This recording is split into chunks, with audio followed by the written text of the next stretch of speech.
In World War II, Britain declared war on Germany on the 3rd of September 1939. Given the conflict started in Europe, you'd be forgiven for thinking a European country would be the first to fire the Allied shots of the war. But you'd be wrong. On the opposite side of the world, Australia was actually the first Allied nation to fire a shot from this location, called Fort Nepean. In this video, we'll look at 4 World War II facts you didn't know.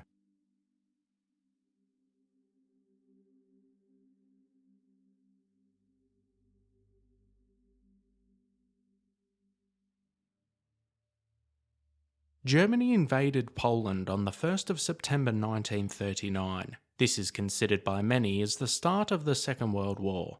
2 days later, Britain and her subsequent Commonwealth allies would declare war on Germany.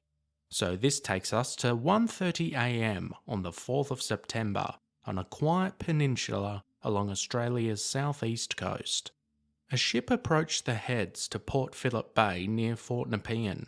With the news of war fresh in the memory of the men stationed there, they called on the ship to identify itself. When it failed to do so, in a panic and fearing the possibility of a German warship, they fired a shot from a 6-inch gun across its bow. In the end, the ship was identified as an Australian freighter named Winora, and not an enemy ship at all. So although this shot was not at the enemy, its timing certainly allows it to claim the first Allied shot of the war. But incredibly, this isn't the full story, because after Britain's declaration of war against Germany on the 4th of August 1914, Fort Nepean was also the same location to the first Allied shots of World War I. On the 5th of August 1914, the German steamer Flats was given permission to leave its dock in Victoria, Australia.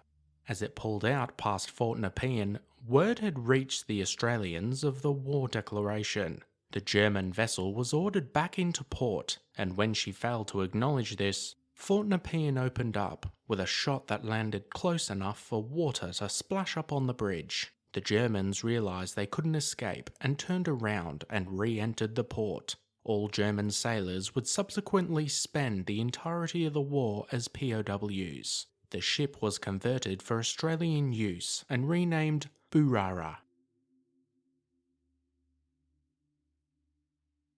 Much is made of the tiny European country of Switzerland and its role during World War II. History would show the country to remain neutral throughout the conflict, but this isn't entirely correct. The Swiss didn't want the war to cross their borders in any way, and as such they defended the airspace above them, regardless of who crossed it.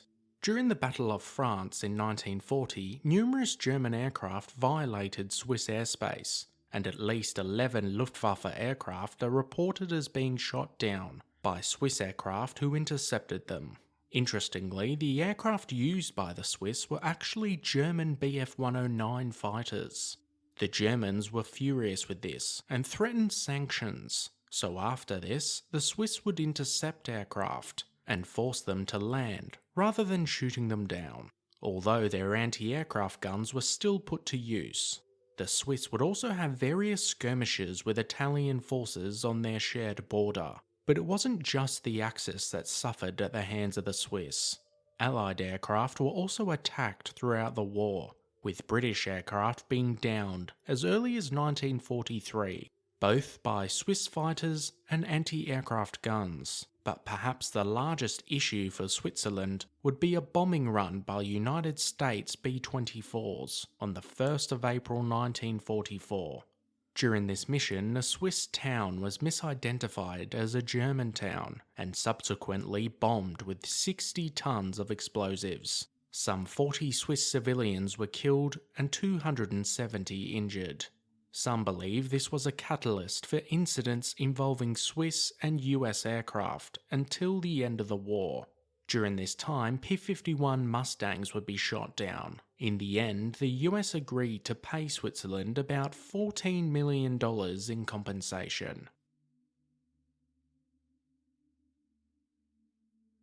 Many British Commonwealth countries' efforts throughout World War II are often underappreciated or have gone unnoticed. One such effort is that of the African nation of Kenya. Positioned at the base of the Horn of Africa on its northeast coast, Kenya was part of the British Commonwealth. Its importance would be realised once Italy entered the war. This was because Italy had formed an army in 1936 and essentially took hold of Ethiopia and part of Somalia. So because Kenya borders these countries, it was used as a springboard to attack Italian forces during World War II. Some 100,000 Kenyans would sign up to the King's African Rifles and take the fight to the Italians during the East African Campaign. This occurred between June 1940 and November 1941. Their knowledge of their land and unrelenting willingness to fight helped push back an Italian invasion of Kenya. The Kenyan soldiers would make up 1/3 of Britain's African army during that period. But this wasn't the end for them. In 1944, Kenyan and other African forces were sent to the Far East to fight against the Japanese. Specifically, they were sent to Burma to recapture the country. The fighting was intense and quite different from the campaign the Kenyans were used to in East Africa. Nonetheless, they fought with spirit and pride, and with help from other Commonwealth nations, the Japanese would eventually be defeated. A truly forgotten fighting force of World War II.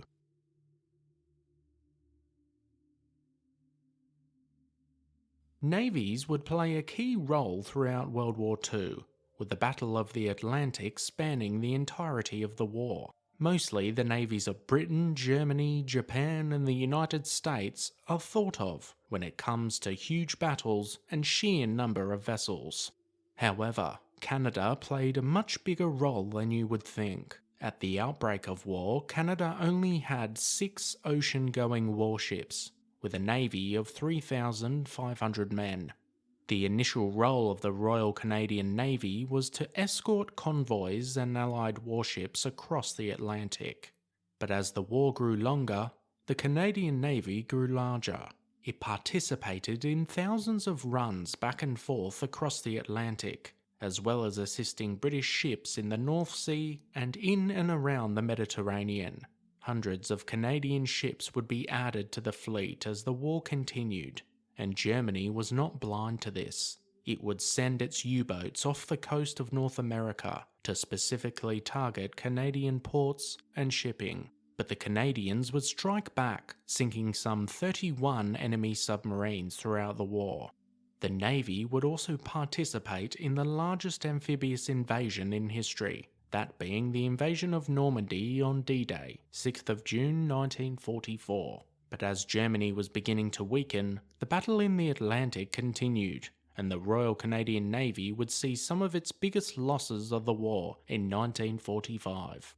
Despite this though, by war's end, Canada had the 3rd largest navy in the world, only behind Britain and the United States. It had grown from 3,500 personnel at the start of the war to 95,000 by the end.